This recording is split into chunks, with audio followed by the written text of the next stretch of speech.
Well, welcome back to Mr. Obsolete's Vintage Homesteading. Well, it's the middle of winter and it's colder than all get out, and we've done several other videos on lighting.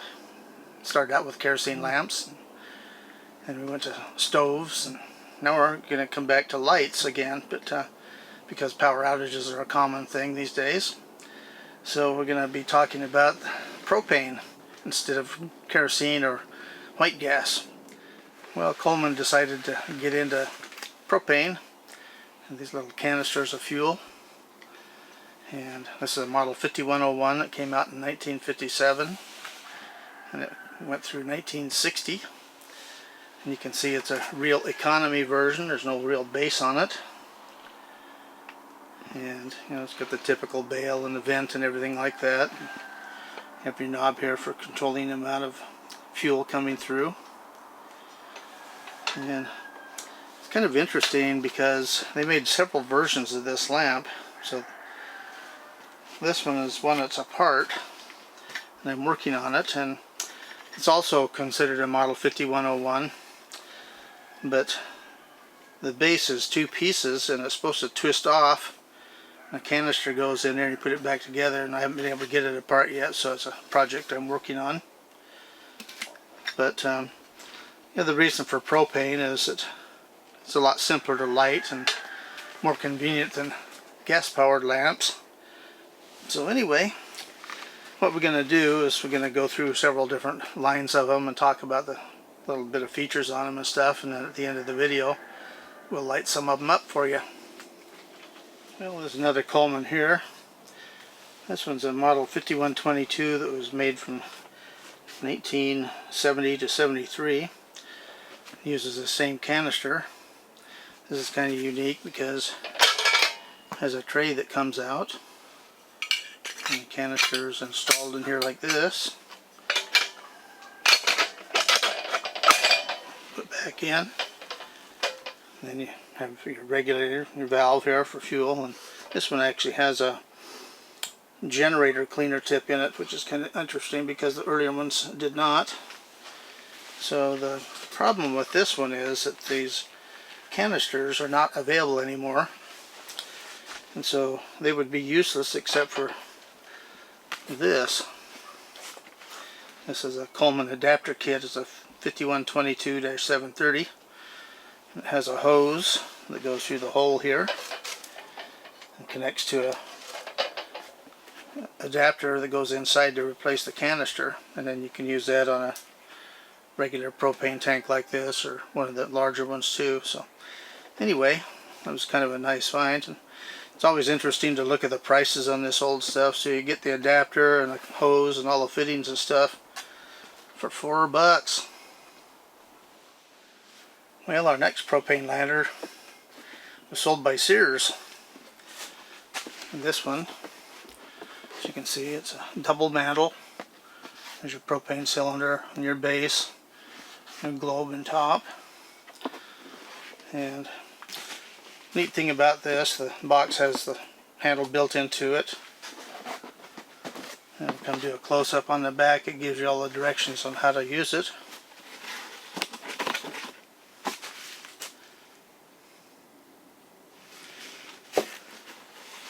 Then shows some accessories you can get for adapting it to larger propane tanks. And this one, still new in the box. It has the original instruction sheet with it here. And I believe these came out in the probably the late 60s and were sold through the 80s, I believe. And these were made by Burns-O-Matic company, what they're mostly famous for. Propane torch. This happens to be a Burns-O-Matic one. Used those for years.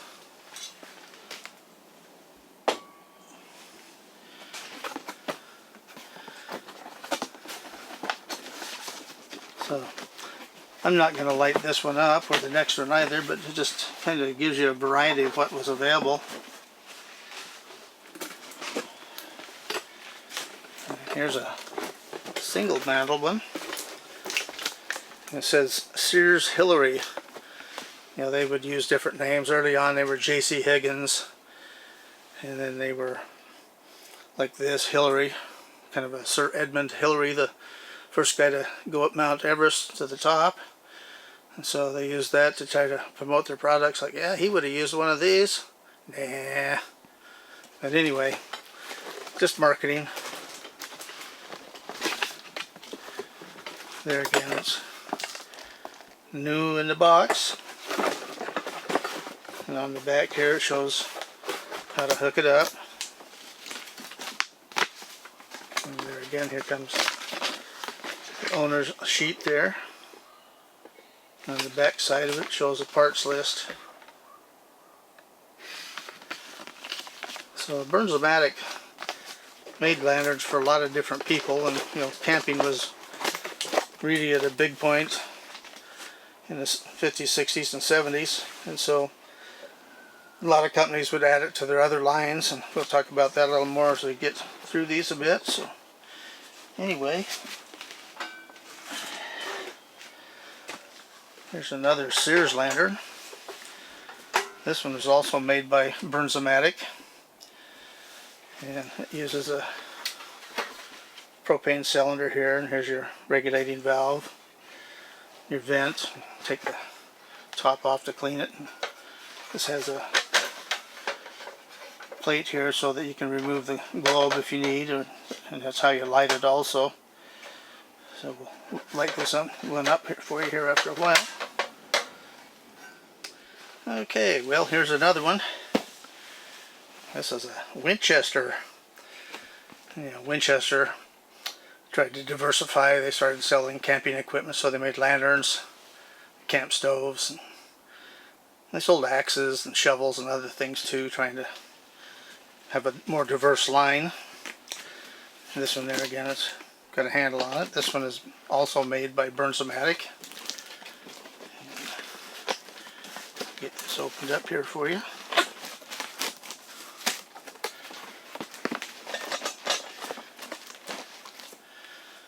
This one here is basically new in the box also. I'm not going to take it all out today, but anyway, label's gone off this, but you know, they even at one time had their own label on there. And get the top and the burner and all that stuff. So these are all pretty much similar. You know, they're different paint jobs and different decals, but they're basically the same lantern as the Sears ones.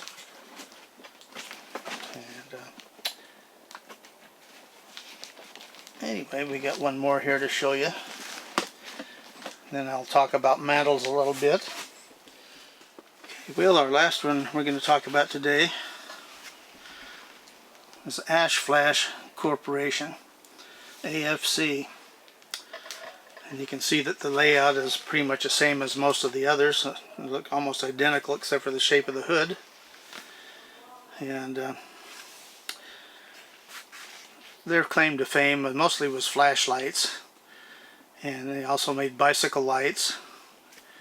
They also made white gas powered lantern and stoves. So anyway, this is just a real nice example. It's a double mantle one, and the thing that propane has over the others is it's so easy to light. I mean, this thing here would just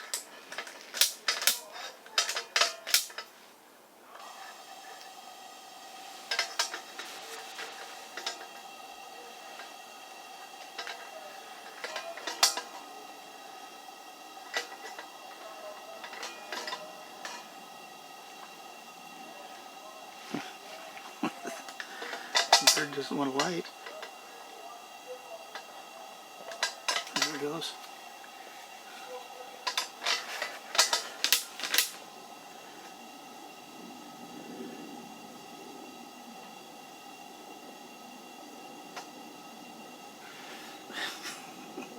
Doesn't like the cold weather.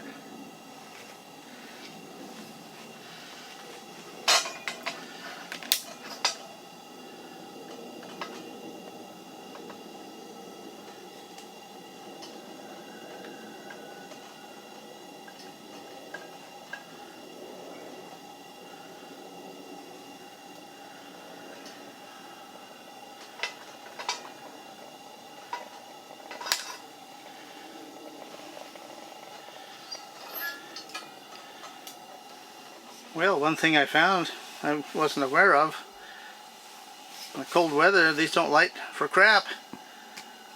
Yes, I just have to go back to using white gas. It lights really much better. But in warmer weather, this thing will just light instantly and it puts out a nice bright light. But you know, it's only about 34, 35 degrees outside right now, and so surprisingly it took quite a bit to get it to light off. But for normal circumstances it's much quicker than a white gas powered lantern. So anyway, we'll talk about mantles for a bit. Okay, well, here's some typical mantles. This is an older stock Coleman, number 21. That's the most common size. It fits almost every lamp they made, although they did make some different ones with higher candle powers, and that's what they're rated at. These are rated at 250 candle power each. And then if you have a 2-mantle one, that's a 500, which is about equivalent to a 100-watt bulb. And I'd stock up on the older ones because the newer ones, the quality control seems to be a problem, and they real commonly get blowholes in them.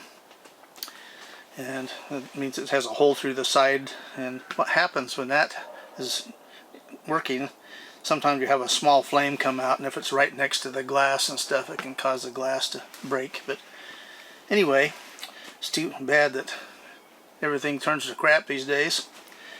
And the other one are these peerless ones. Now originally they're made in the Philippines, and they were sold out, and they're made in India today. And you can buy them for a fair amount less than the Coleman ones, and they're good quality.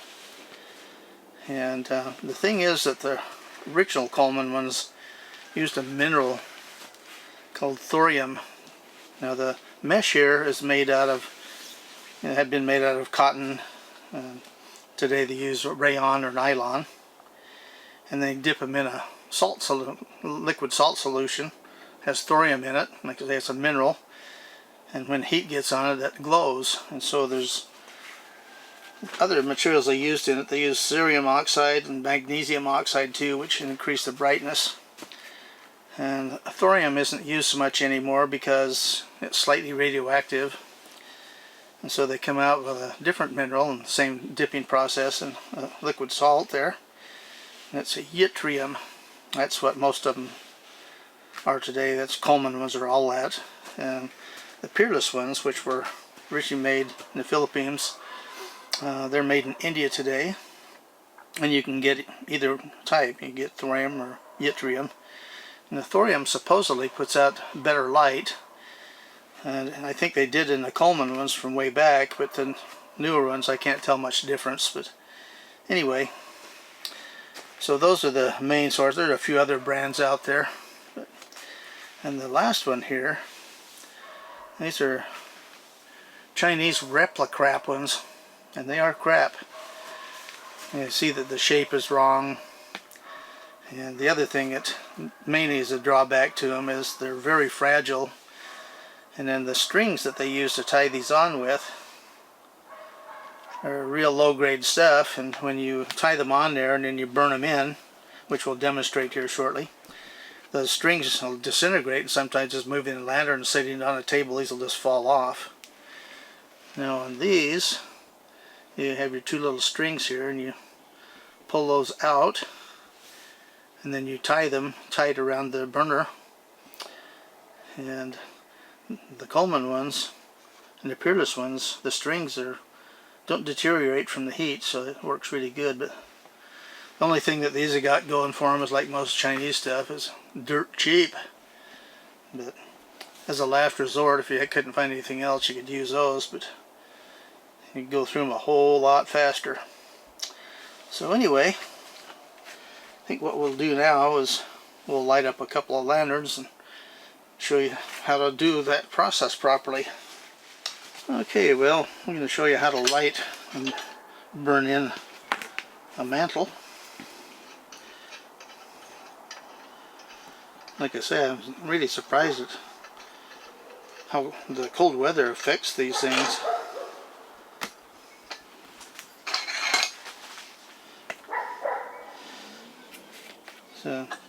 This has a brand new mantle on it. And here's a little tip. These strings, once it's tied onto the burner here, you need to cut these off with scissors or something like that so they're really short, because if you leave them long, once these things burn in, they can actually punch a hole through them. So anyway, let's see what happens here. We'll light this up, and I'll probably have to take it outside because it'll stink the place up here.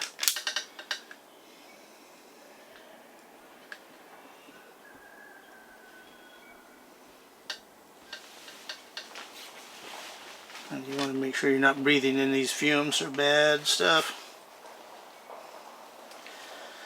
So anyway,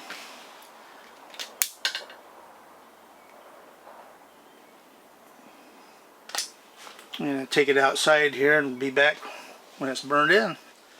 Okay, well, the thing is thoroughly burnt, so let's see how it lights. That worked great.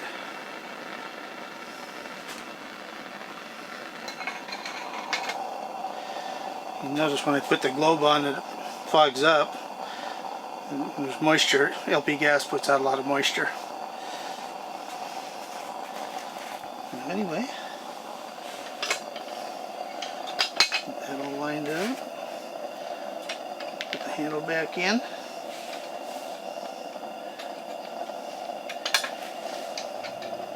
Put the knob on.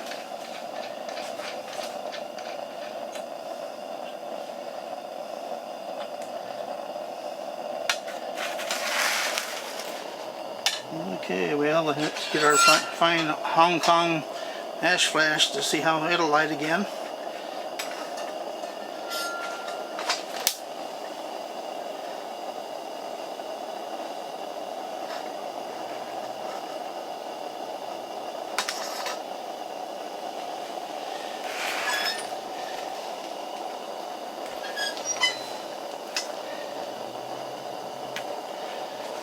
You notice that the Coleman mantle works a whole lot better than these, and these were the Chinese ones, so like I say, I don't recommend them.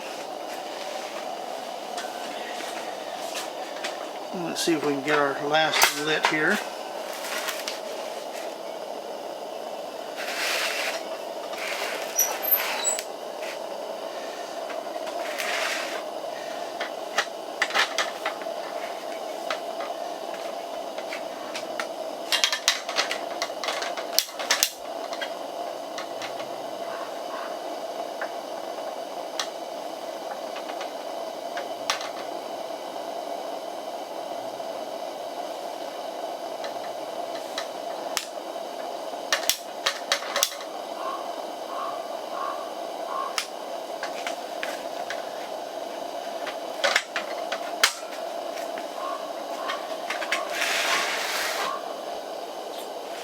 So this one doesn't put out a whole lot of light, but the propane tank on here is quite low, and I think I had a new tank on it would put out better light, but there again, it's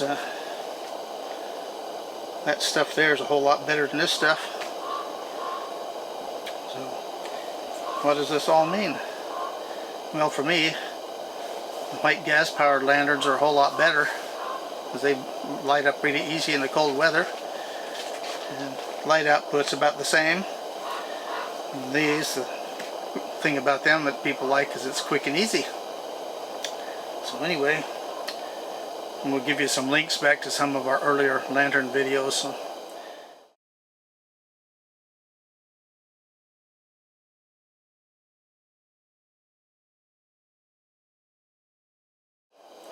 anyway, we'll call that good for today. So vintage is best. We'll see you soon. 2 weeks.